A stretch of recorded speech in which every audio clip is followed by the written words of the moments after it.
BJP की B team तो राजद है। राजद खुले तौर पर भाजपा से मिली हुई है, इसीलिए तो राजद बीजेपी पर कोई हमला नहीं कर रहा है। राजद की तरफ से तो कोई हमला नहीं हो रहा है।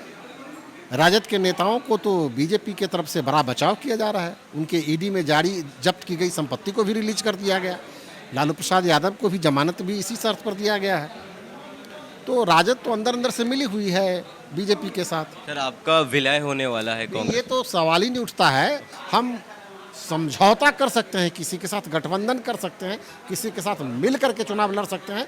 हमारा किसी भी दल में विलय का कोई इरादा कभी भी नहीं है। हम लोगों ने खुला आमंत्रण दिया था कांग्रेस पार्टी को कि आप आइए, राजद के पिछलग्गू बनकर रहने से काम नहीं होगा।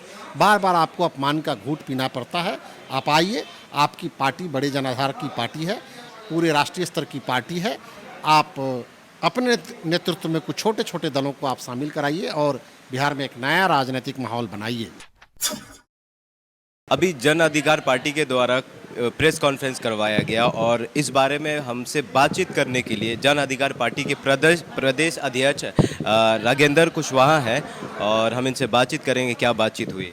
जन अधिकार पार्टी इस बार चाह रही थी कि बिहार विधानसभा में जो उपचुनाव हो रहा है, इसके माध्यम से हम लोग बिहार में एक नए राजनीतिक समीकरण की शुरुआत करें।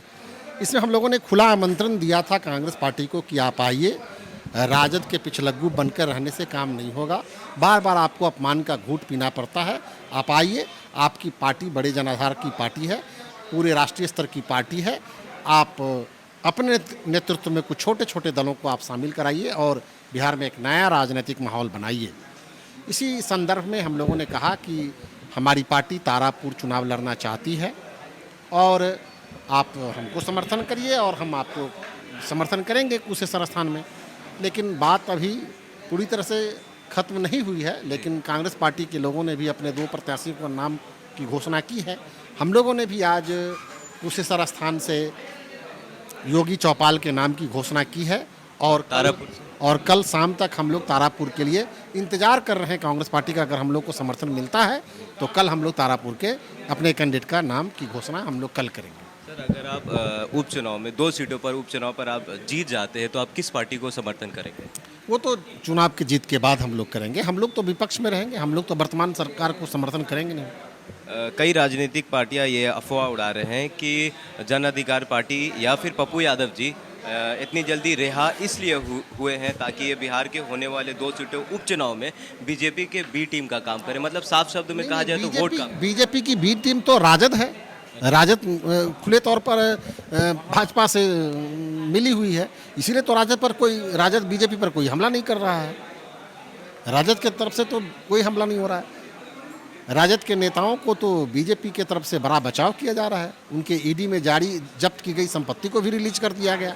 लालू प्रसाद यादव को भी जमानत भी इसी शर्त पर दिया गया है। तो राजद तो अंदर अंदर से मिली हुई है बीजेपी के साथ, इसलिए तो अपने अब देखिए ना, अब तारापुर में जो कैंडिडेट है वो कौन है? वो बीजेपी बैकग्राउंड के आदमी है। अच्छा। वो मिले हुए हैं वो लोग और वही हाल उनका वहाँ भी रहा। विपक्ष के वोटों को बिखराव को रोकना चाहिए ना। अगर राजद चाहती कि हम एनडीए से मजबूती के साथ लड़ेंगे तो विपक्ष के गठबंधन को एक साथ रखती ना।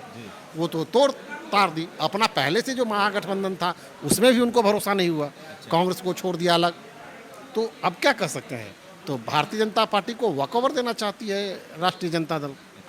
सर, आपका विलय होने वाला है कांग्रेस? ये तो सवाल ही नहीं उठता है। कांग्रेस पार्टी की तरफ से ये आमंत्रण हम लोगों को था कि आप विलय कर जाइए, लेकिन हमारी पार्टी किसी भी दल में विलय करने का कोई इरादा नहीं रखती है। हमारे पार्टी की आज कोर कमेटी और संसदीय दल की बैठक हुई है। इसमें स्पष्ट रूप से सर्वसम्मति से ये प्रस्ताव पारित किया गया है कि हम किसी भी दल में शामिल नहीं होने जा रहे हैं।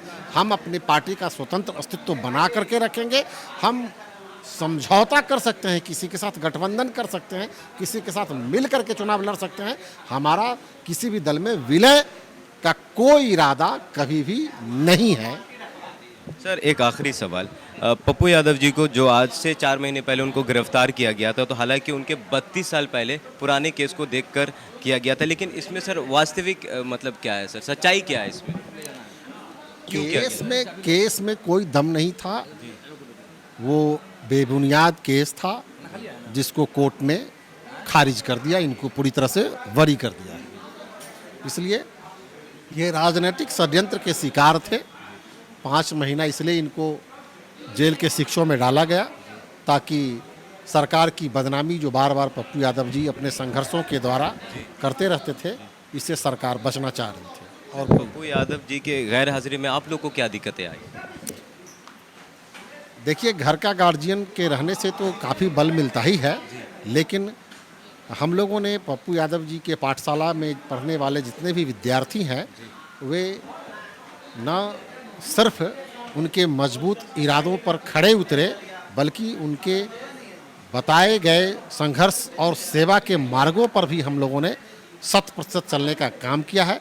और यही वजह है कि इन 5 वर्षों में जनाधिकार पार्टी ही जनता के सवालों को लेकर के सड़क पर दिखी है, और जनता की हर एक परेशानियों में जनाधिकार पार्टी के कार्यकर्ता और नेता ही उनके साथ खड़े दिखे हैं।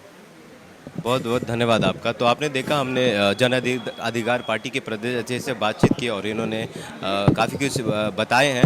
तो आपको हमारे ये वीडियो कैसा लगा कमेंट बॉक्स में ज़रूर बताइएगा। आप हमारे फेसबुक पेज पर हैं तो लाइक करिए, अगर आप हमारे यूट्यूब चैनल पर हैं तो सब्सक्राइब करिए। धन्यवाद। जय भीम, जय भारत।